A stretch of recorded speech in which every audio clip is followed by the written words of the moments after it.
نحمده ونصلي على رسوله الكريم اما بعد فاعوذ بالله من الشيطان الرجيم بسم الله الرحمن الرحيم قال الله تبارك وتعالى في القرآن المجيد والفرقان الحميد ان الدين عند الله الاسلام وقال النبي صلى الله تعالى عليه وسلم المسلم من سلم المسلم من لسانه ويده او كما قال عليه الصلاة والسلام۔ درود شریف پڑھو۔ اللهم صل على سيدنا ومولانا محمد وعلى آل سيدنا ومولانا محمد وبارك وسلم۔ اللهم صل على سيدنا ومولانا محمد وعلى آل سيدنا ومولانا محمد وبارك وسلم۔ اللهم صل على سيدنا ومولانا محمد وعلى آل سيدنا ومولانا محمد وبارك وسلم۔ اس دنیا میں اللہ تبارک و تعالی نے دو چیزوں کو آپس میں جوڑنے کے لیے ایک تیسری چیز ضرور بنائی ہے۔ اس تیسری چیز کے ذریعے سے دو چیزیں آپس میں جڑ جاتی ہیں۔ مثال کے طور پر اگر ہمیں دو پتھر جوڑنے ہیں یا دو اینٹیں اگر جوڑنی ہیں تو سیمنٹ کا سہارا لینا پڑے گا۔ سیمنٹ کے ذریعے سے دونوں پتھر آپس میں جڑ جائیں گے اور مضبوطی سے جڑیں گے۔ اسی طریقے سے اگر ہمیں دو کاغذ اگر آپس میں جوڑنے ہیں تو گوند کو بیچ میں لانا پڑے گا، تیسری چیز۔ گوند کے ذریعے سے دو کاغذ آپس میں مضبوطی کے ساتھ جڑ جائیں گے۔ اسی طریقے سے اگر ہمیں دو کپڑے جوڑنے ہیں تو سلائی کا سہارا لینا پڑے گا۔ اگر دو لکڑیاں جوڑنی ہیں تو کیل یا فیویکوک کا جو ہے سہارا لینا پڑے گا۔ تو آخر اللہ تبارک و تعالی نے دو انسانوں کے دلوں کو آپس میں جوڑنے کے لیے کیا چیز بنائی؟ تو فرمایا کہ انسانوں کے دلوں کو جوڑنے والا وہ گوند اسلام ہے، دین اسلام ہے۔ اگر انسان کی زندگی میں دین اسلام آ جائے گا تو انسانوں کے دل آپس میں جڑ جائیں گے، اور ایسے جڑیں گے کہ وہ ایک دوسرے کے لیے اپنی جان کو قربان کرنے کے لیے تیار ہو جائے گا۔ آج اگر ہمارے دل جڑے ہوئے نہیں ہیں، آپ دیکھ لیجئے ایک گھر میں دوسرے گھر کی تو بات چھوڑ دیجئے، آپس میں ماں باپ ہیں، اولاد ہیں، آپس میں دل جو ہے جڑے ہوئے نہیں۔ بیٹا اپنے دوستوں کے پاس میں گھنٹوں بیٹھا رہے گا، وقت گزار دے گا محفلوں میں بیٹھ کر، لیکن والدین کے لیے ایک گھنٹہ بھی خدمت کے لیے نہیں نکالے گا۔ کیوں؟ اس لیے کہ ہماری جو زندگیاں ہیں یہ دین اسلام سے خالی ہے۔ جب دل اسلام سے، ایمان سے خالی ہوتا ہے تو پھر وہ دو دل انسانوں کے آپس میں جڑ نہیں پاتے ہیں کبھی بھی۔ اللہ تبارک و تعالیٰ نے اپنے پیارے حبیب حضرت محمد صلی اللہ علیہ وسلم سے فرمایا لو انفقت ما فی الارض جميعا ما الفت بینہم ولکن اللہ الف بینہم۔ اے نبی صلی اللہ علیہ وسلم، اگر آپ انسانوں کے درمیان میں دلوں کو جوڑنے کے لیے اگر زمین پر جتنا مال ہے وہ پورا اگر خرچ کر دیتے تو بھی آپ دلوں کو جوڑ نہیں پاتے۔ اللہ تبارک و تعالیٰ نے دین اسلام کے ذریعے سے لوگوں کے دلوں کو آپس میں جوڑا، اور کیسا جوڑا؟ ایسا جوڑا کہ جو مہاجر مکہ المکرمہ سے ہجرت کر کے گئے تھے، انصار نے اپنی جانوں کو ان کے لیے پیش کر دیا کہ کہ جس کے پاس 2 بیویاں تھی، ایک بیوی کو طلاق دے کر اپنے بھائی کے لیے وہ نکاح میں دے رہا ہے، اگر زائد گھر تھا یا زمین تھی وہ تو اپنے بھائی کو دینے کے لیے تیار۔ اور یہ وہی لوگ تھے عرب کے لوگ جن پر کوئی حکومت کرنے کے لیے تیار نہیں ہوتا تھا۔ کیوں؟ کہتے تھے کہ بھئی ان کو جو ہے دنیا سے کوئی واسطہ ہی نہیں ہے، یہ دنیا میں جینا جانتے ہی نہیں۔ اور آپس میں جب چھوٹے چھوٹی باتوں پر لڑائیاں ہوتی تھی تو 100 سال تک آپس میں لڑائیاں چلتی رہتی تھی، اور وہی لوگ جب ان کے دلوں میں دین اسلام آیا تو وہ ایک دوسرے پر اپنے جانوں کو قربان کرنے کے لیے تیار ہو گئے۔ اسی بات کو اللہ تعالیٰ نے قرآن کریم میں فرمایا کہ اگر آپ پورا مال خرچ کر دیتے تو بھی دل نہیں جوڑتے۔ آج والدین اپنی اولاد کے دلوں کو جوڑنے کے لیے پیسے خوب خرچ کر دیں گے اور بہت ساری سہولتیں ان کو دے دیں گے، لیکن دین اسلام سے ان کو قریب نہیں کریں گے۔ جب دین اسلام دلوں میں نہیں آئے گا، اسلام کی محبت نہیں آئے گی، تو پھر والدین اور اولاد کے دل آپس میں جڑ نہیں سکتے۔ دوسری بات فرمائی کہ اگر زندگیوں میں دلوں کو اگر جوڑنا ہے تو نیک اعمال کا سہارا لینا پڑے گا، نیک اعمال کرنے پڑیں گے۔ نیک اعمال کے بغیر آپس میں دل جڑ نہیں سکتے ہیں۔ اللہ تعالیٰ فرماتے ہیں ان الذین آمنوا وعملوا الصالحات سیجعل لهم الرحمن ودا، کہ بے شک وہ لوگ جو ایمان لے آئے، ایمان لانے کے بعد نیک اعمال کر رہے ہیں، اللہ تعالیٰ فرماتے ہیں کہ ان قریب رحمان، یعنی اللہ تعالیٰ کی صفت ہے، اللہ تبارک و تعالیٰ ان کے دلوں میں آپس میں محبت پیدا کر دے گا۔ آج ہمارے دل آپس میں ٹوٹے ہوئے کیوں ہے؟ ظاہری طور پر جو ہے انسان ایسا جو ہے میٹھا بن جاتا ہے، محسوس ہوتا ہے کہ بھئی اس سے بڑا جو ہے وفادار کوئی نہیں، لیکن دل میں یہ سوچتا ہے کہ بھئی اس کا جو ہے کبھی نظارہ ہی نہ ہو۔ اس کی وجہ یہ ہے کہ ہماری زندگیاں نیک اعمال سے خالی ہیں۔ ہم دین کی باتیں سنتے سن ہو گئے۔ انسان جب دین کی بات سنتا ہے اور دین کی باتوں کی پرواہ نہیں کرتا ہے تو پھر انسان سنتے سن ہو جاتا ہے، پھر باتیں ہوتی رہتی ہے لیکن اس کا دل ان باتوں کو کبھی قبول نہیں کرتا ہے، اور پھر نتیجہ کیا نکلتا ہے؟ انسان کے دل پر غفلت کی چادر جو ہے ڈال دی جاتی ہے۔ نتیجہ یہ ہوتا ہے کہ گناہ پہ گناہ کیے جا رہا ہے، گناہ پہ گناہ کیے جا رہا ہے، لیکن زندگی میں کبھی اس کو احساس نہیں ہے کہ میں جو ہے یہ کام برا کر رہا ہوں۔ اپنے بھائی کو ستائے گا، پریشان کرے گا، پڑوسی کو پریشان کرے گا، جب محفلوں میں مجلسوں میں بیٹھے گا تو ایک دوسرے کی جو ہے غیبتیں کرے گا، گلائیں کرے گا اور چغل خوریوں میں مست رہے گا، پوری زندگی اس طریقے سے گزار کے چلا جائے گا، لیکن اس کو کبھی احساس نہیں ہوتا۔ کیوں؟ اس لیے کہ جب وہ دین کی بات سنتا ہے اور جب وہ پرواہ نہیں کرتا ہے، اس پر عمل نہیں کرتا ہے، تو اللہ تبارک و تعالیٰ اس کے دل کو غافل بنا دیتے ہیں۔ حضرت بڑے پیر صاحب پیر ذوالفقار احمد صاحب فرماتے ہیں کہ ایک آدمی سے ملاقات ہوئی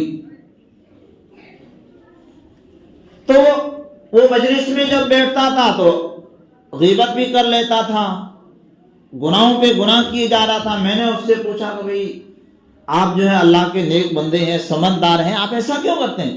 تو وہ بندہ کہتا ہے کہ حضرت میں جان بوجھ کر کوئی گناہ نہیں کرتا ہوں، ہو جاتا ہے وہ الگ بات ہے، میں جان بوجھ کر گناہ کیوں؟ اس لیے کہ دل پر غفلت کی چادر پڑ گئی ہے، اب اس کو برائی معلوم نہیں ہوتی ہے۔ جیسے ایک انسان جس کو پیلیے کی بیماری ہو جاتی ہے، اس کو ہر چیز پیلی نظر آتی ہے، حالانکہ ہر چیز پیلی نہیں ہوتی ہے۔ اسی طریقے سے جب دلوں پر غفلتوں کی چادریں چڑھتی ہے تو پھر برائیاں اس کے نزدیک برائیاں نہیں رہتی ہے۔ آج دیکھیے انسان اتنا خطرناک بن چکا ہے، اتنا خطرناک بن چکا ہے کہ دھوکہ دیتے ہوئے وہ جو ہے بالکل ہچک محسوس نہیں کرتا ہے، اپنے بھائی کے مال کو کھانا وہ فخر سمجھتا ہے، بس اس کے نزدیک دنیا ہی ایک محبوب چیز رہ گئی ہے، دوسری کوئی چیز اس کے نزدیک محبوب ہے۔ حالانکہ جس دنیا کے لیے وہ دوڑ رہا ہے، جس دنیا کے لیے وہ اپنے بھائی کے حق کو کھائے جا رہا ہے، معاشرے میں جو ہے فساد پھیلائے جا رہا ہے، وہ چیز دائمی اور ہمیشہ اس کے ساتھ میں رہنے والی نہیں۔ حضرت عیسیٰ علیہ السلام کے زمانے میں ایک واقعہ پیش آیا۔ حضرت عیسیٰ علیہ السلام کہیں سفر کر رہے ہیں، سفر میں جا رہے ہیں، ایک آدمی دیہاتی آدمی ان کے ساتھ میں ہو لیا، وہ کہتا ہے کہ حضرت میں بھی آپ کے ساتھ میں چلوں گا۔ حضرت نے اس کو بہت سمجھایا لیکن وہ ماننے کے لیے تیار نہیں ہوا۔ حضرت نے فرمایا، حضرت عیسیٰ علیہ السلام نے فرمایا کہ تم اگر میرے ساتھ میں چل رہے ہو تو شرط یہ ہے کہ جو میں بات کہوں گا وہ تمہیں بات ماننی پڑے گی۔ تو کہا کہ بالکل مانوں گا۔ اب روانہ ہوئے، ایک جگہ جا کر پڑاؤ ڈالا، ٹھہرے وہاں پر، تو بھوک لگی تھی، قریب میں ایک بستی گاؤں نظر آیا۔ حضرت عیسیٰ علیہ السلام نے فرمایا کہ جاؤ گاؤں والوں سے یہ کہنا کہ تمہارے قریب میں تمہارے 2 مہمان آئے ہوئے ہیں، ان کے کھانے کا انتظام کیا جائے۔ تو اس زمانے میں لوگ مہمان نوازی کو فخر سمجھتے تھے، بہت اونچا سمجھتے تھے، آج کے زمانے کی طرح نہیں کہ پتلی گلی سے جو ہے نکل جائے گا کہ کہیں مہمان دیکھ نہ لے۔ خیر، گاؤں والوں نے 3 روٹیاں ان کو دی۔ اب وہ آدمی ان پڑھ تھا، جب وہ واپس روانہ ہوا تو وہ سوچنے لگا کہ بھئی وہاں پر جب میں جاؤں گا حضرت عیسیٰ علیہ السلام تقسیم کریں گے تو 1.5 روٹی مجھے آئے گی اور 1.5 روٹی خود کھائیں گے۔ تو اس نے یہ دل میں خیال کیا کہ 1 روٹی میں کھا کے چلا جاؤں اور حضرت عیسیٰ علیہ السلام پوچھیں گے تو میں بولوں گا کہ 2 ہی روٹیاں دی تھی، 1 روٹی کھا گیا بیچ میں۔ حضرت عیسیٰ علیہ السلام اللہ کے نبی ہیں، روح اللہ ہے۔ جب یہ وہاں پر پہنچا تو حضرت عیسیٰ علیہ السلام کو اللہ نے وحی کے ذریعے سے بتلا دیا کہ روٹیاں کتنی تھی؟ 3 تھی۔ جب یہ لے کر آیا تو حضرت عیسیٰ علیہ السلام نے پوچھا کہ روٹیاں کتنی تھی؟ تو وہ کہتا کہ 2 ہی تھی۔ حضرت عیسیٰ علیہ السلام کے سامنے جھوٹ بول گئے۔ خیر، حضرت عیسیٰ علیہ السلام نے اس کو کچھ نہیں کہا، 1 روٹی اس کو دے دی اور 1 خود حضرت نے لی، اور اس کے بعد قریب میں ہرن چر رہے تھے، جنگل تھا، تو ایک ہرن کو آواز دی، وہ ہرن چل کر حضرت عیسیٰ علیہ السلام کے پاس آیا اور اس کو حضرت عیسیٰ علیہ السلام نے ذبح کیا۔ ذبح کرنے کے بعد ایک ٹانگ نکالی اور اس کو پکایا اور کہا کہ اب کھاؤ۔ کھانے کے بعد میں پھر جو ہرن ذبح کیا گیا تھا اس سے فرمایا کہ اللہ کے جو ہے نام سے کھڑے ہو جاؤ، زندہ ہو جاؤ۔ وہ ہرن چل کر واپس ریوڑ میں چلا گیا۔ تو وہ آدمی جو ہے تعجب کرنے لگا کہ بھئی کوئی ولی اللہ ہے، کوئی اللہ کا نیک بندہ ہے، ورنہ جو ہے ہرن آ جائے خود اور واپس زندہ ہو کر چلا جائے، یہ نہیں ہو سکتا ہے۔ تو وہ آدمی کہتا ہے کہ لگتا ہے کہ آپ اللہ کے ولی ہیں۔ حضرت عیسیٰ علیہ السلام نے پوچھا کہ آپ کو کیسے پتا چلا؟ تو کہا کہ یہ ساری چیزیں میں نے دیکھی۔ تو کہا کہ تم جو ہے ظاہری مجھے بزرگ مانتے ہو یا دل سے؟ تو وہ کہتا ہے کہ میں دل سے مانتا ہوں۔ تو حضرت عیسیٰ علیہ السلام نے پھر پوچھا کہ بھئی روٹیاں کتنی تھی؟ تو کہا کہ روٹیاں 2 ہی تھی۔ ماننے کے لیے تیار نہیں۔ خیر، لمبا چوڑا واقعہ ہے۔ بیچ میں جو ہے ایک نہر کے اوپر سے گزرتے ہوئے آگے جب پہنچے تو وہاں پر سونے کی 3 اینٹیں پڑی ہوئی تھی۔ اب یہ جو ہے بہت خوش ہو گیا، اب اس کا دل بدل گیا کہ بھئی کم سے کم تو ہے 1.5 تو اینٹ آئے گی، تو لے کے گھر والوں کے پاس جو ہے واپس چلا جاؤں گا اور زندگی بھر آرام سے بسر کروں گا۔ اب جو ہے ان کے ساتھ میں رہنے کا کوئی فائدہ نہیں ہوگا، ایسے کر کے اب وہاں پر تو اب وہ آدمی کہتا ہے، ابھی تقسیم نہیں ہوئی اینٹیں، وہ کہتا ہے کہ حضرت ہمارے پاس کوئی کلاڑی وغیرہ ایسا کوئی جو ہے آلہ نہیں ہے کہ جس کے ذریعے سے ہم اینٹ کو کاٹیں، 1 آپ لے لیں گے، 1 میں لے لوں گا، 1 جو رہ جائے گی وہ۔ تو حضرت عیسیٰ علیہ السلام نے فرمایا کہ تیسری اینٹ اس کو ملے گی جس نے تیسری روٹی کھائی۔ ہاں، اب وہ کہتا کہ وہ حضرت ہاں تیسری روٹی میں نے ہی کھائی تھی. اب تک جو ہے نہ بولتا ہوا آ رہا تھا، لیکن دنیا کی لالچ آئی تو وہاں پر جو ہے سچ بولنے پر مجبور ہوا اور کہنے لگا کہ روٹیاں جو ہے 3 تھی، تیسری روٹی میں نے کھائی. حضرت عیسیٰ علیہ السلام ان کو دنیا سے کیا لینا دینا. حضرت جو ہے ناراض ہو گئے اور وہاں سے آگے چل دیے اور اس کو وہیں چھوڑ دیا. اب یہ آدمی دنیا کی لالچ میں کہ بھئی 3 سونے کی اینٹیں مل گئی ہے، اب وہ بھاری بھرکم تھی، 2 اٹھاتا ہے تو 1 رہ جاتی ہے، کیا کرے، اور کبھی 2 لے کے چلا جاؤں 1 چھوڑ دوں، لالچ جو ہے جانے نہیں دے رہی ہے. اسی جو ہے کشمکش میں تھا، اتنے میں 3 ڈاکو آ گئے. 3 ڈاکو آئے اور اس آدمی کو قتل کر دیا. جو لالچی آدمی تھا اس کو قتل کر دیا، اور تینوں نے کہا کہ ہم 3 ساتھی ہیں، ایک جو ہے تقسیم کر لیں گے. پھر کہا کہ چلو اب مزے سے اتنا مال جو ہے مل گیا ہے، ایسا کرو کہ شہر میں جاؤ، ایک ساتھی ہمارے لیے کچھ سامان لے کر آؤ، مٹھائی وغیرہ کھائیں گے اور اس کے بعد میں یہاں سے چلیں گے. اب یہ جو 2 آدمی وہاں پر بیٹھے ہوئے تھے اینٹوں کے پاس، انہوں نے آپس میں مشورہ کیا کہ بھئی جو مٹھائی لینے کے لیے گیا ہے وہ واپس آئے گا تو ہم اس کو قتل کر دیں گے، اور ایک تو اینٹ ہم کو پوری آ جائے گی، اور جو ایک بچے گی اس کو آدھی آدھی کر لیں گے. اور اگر گھر والے پوچھیں گے تو ہم یہ کہیں گے کہ ڈاکو نے اس کو مار دیا. اور وہ جو مٹھائی لینے کے لیے گیا تھا، اس نے جاتے ہوئے یہ دل میں جو ہے سوچا کہ میں مٹھائی لے کر جب واپس لوٹوں گا تو زہر ساتھ میں لے کے آؤں گا اور مٹھائی کے اندر زہر ڈال دوں گا، اور جب وہ دونوں کھائیں گے تو دونوں مر جائیں گے، اور 3 اینٹیں جو ہے میں لے کے چلا جاؤں گا. آپ دیکھیے دنیا کی لالچ جو ہے کیا کر رہی ہے، اپنے بھائی کے ساتھ میں رہنے والے کے ساتھ میں بے وفائی.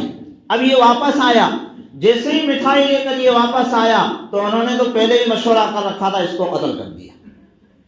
اب انہوں نے کہا کہ مزے سے جو ہے مٹھائی کھاؤ، اس کے بعد میں اینٹیں لے کے چلیں گے. اب ان دونوں نے آدھی مٹھائی ابھی کھائی نہیں تھی اور زہر میں اپنا کام کیا، وہ بھی دونوں مر گئے. اب چاروں کے چاروں وہاں پر سونے کی اینٹوں کے پاس مرے پڑے ہیں، اور اینٹوں کو کوئی اٹھانے والا نہیں ہے. حضرت عیسیٰ علیہ السلام کا دوسرے دن وہاں سے واپس گزر ہوا تو حضرت عیسیٰ علیہ السلام نے کیا دیکھا کہ سونے کی 3 اینٹیں پڑی ہوئی ہیں اور 4 لوگ مرے ہوئے. فرمایا کہ دنیا کی لالچ میں جو ہے کیا سے کیا کر دیا، تینوں مر گئے ایک دوسرے کا حق کھانے کے چکر میں.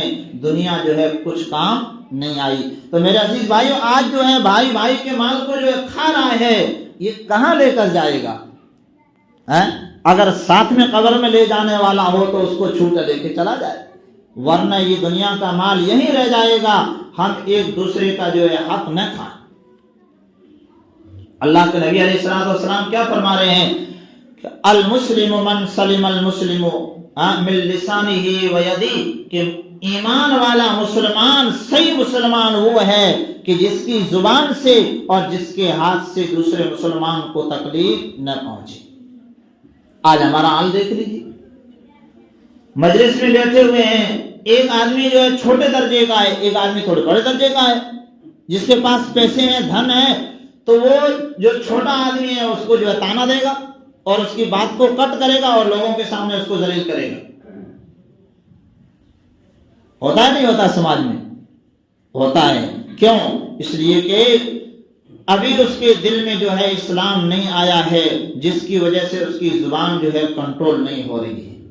جس طریقے سے گاڑی بغیر بریک کے رک نہیں سکتی ہے، یہ زبان ایمان اور اسلام کی محبت کے بغیر رک نہیں سکتی. آج آپ دیکھ لیجئے گھروں کے اندر کیا حالات ہیں. یہ ساری کی ساری چیزیں کیوں ہے؟ اس لیے کہ ہم نے اسلام کو جو ہے دل سے اس کو نہیں لگایا ہے. سنتے سنتے سن ہو گئے ہیں. جن کے پاس جو ہے علم نہیں ہے وہ سن کر جو ہے چھوڑ دیتے ہیں، اور جن کے پاس علم ہے، جانکاری ہے، وہ یہ سمجھتے ہیں کہ ہمیں تو ساری باتیں معلوم ہے.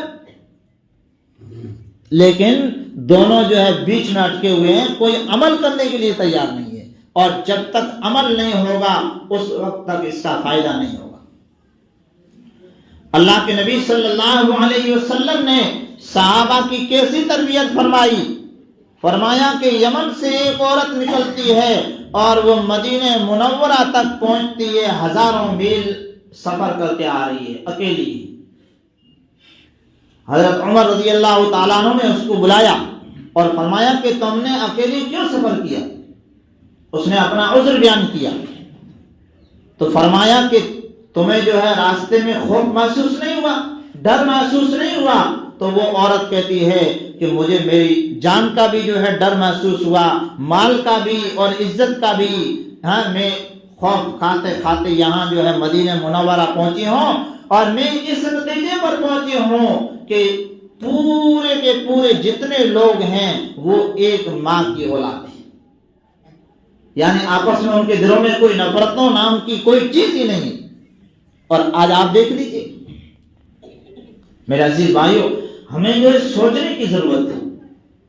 آج حالات جو ہے کتنے خطرناک ہو گئے ہیں۔ ہم جو ہے امریکہ اور یورپ کو جو ہے ترقی یافتہ سمجھتے ہیں، حالانکہ وہاں کے حالات بہت خطرناک ہیں۔ حضرت بڑے پیر صاحب ان کا سفر جو ہے وہاں پر زیادہ ہوتا ہے اور وہاں امریکہ کی یونیورسٹی میں پڑھ کے بھی آئے تو عجیب عجیب کارگزاریاں۔ وہاں کی ایک ریاست ہے کینو کیٹ کر کے نام، ایسا نام ہے اس کا، ریاست کا نام ہے، ایک صوبہ ہے۔ تو وہاں پر ایک عدالت میں یہ مقدمہ آیا، ماں جو ہے مقدمہ لے کر پہنچی۔ کیا مقدمہ؟ کہ بیٹا میرے کو ٹائم نہیں دیتا ہے، میں لاچار ہو چکی ہوں، مجبور ہو چکی ہوں، بوڑھی ہو چکی ہوں۔ بیٹے نے ایک کتا پال رکھا ہے اور وہ اس کتے کو 3-4 گھنٹے ٹائم دیتا ہے، یعنی کتے کے ساتھ میں وہ 4 گھنٹے ٹائم گزار رہا ہے اور میرے کو 4 منٹ دینے کے لیے وہ تیار نہیں ہے۔ یہ عدالت میں جو ہے معاملہ پہنچا، مقدمہ۔ تو کورٹ کے اندر جج نے کیا فیصلہ دیا؟ جج نے یہ فیصلہ دیا کہ بچے نے یعنی لڑکے نے کتے کو اپنی مرضی سے پالا ہے اور اب یہ بچہ جوان ہو چکا ہے، یعنی 18 سال سے زیادہ اس کی عمر ہو چکی ہے۔ اب اس نے کتے کو جو پالا ہے تو اس کو اختیار ہے کہ وہ کتے کے ساتھ میں 4 گھنٹے ٹائم بسر کر سکتا ہے، یعنی ماں کے ساتھ وہ ٹائم گزارے یا نہ گزارے اس سے کوئی فرق نہیں پڑتا ہے، وہ کتے کے ساتھ میں رہ سکتا ہے۔ جہاں پر جو ہے والدین کی، ماں کی عزت ایک کتے کے برابر نہ ہو، ان کی ترقی کو آپ ترقی سمجھتے؟ اور وہاں پر اگر بیٹی باپ کے ساتھ میں رہ رہی ہے تو وہاں پر بیٹی کو اپنے باپ کے گھر میں اپنے باپ کے گھر کا کرایہ دینا پڑے گا۔ ایسے حالات بہت لمبی چوڑی داستانیں ہیں میرے عزیز بھائیو، وقت نہیں ہے۔ ہم جو ہے سن کے تو بہت کان بھی سن ہو گئے۔ ہم جو ہے زندگیوں کو بدلنے کی کوشش کریں۔ اگر ہم نہیں بدلیں گے تو اسی طریقے سے زندگیاں گزر جائے گی اور آخر میں جو ہے پچھتانے سے کوئی نتیجہ نہیں نکلے گا۔ اس لیے اللہ تبارک و تعالیٰ سے دعا ہے کہ اللہ تبارک و تعالیٰ ہمیں اسلام کی سچی محبت عطا فرمائے اور اسلام کے ذریعے ہماری زندگیوں کو بدلنے کی توفیق عطا فرمائے۔ آمین یا رب العالمین۔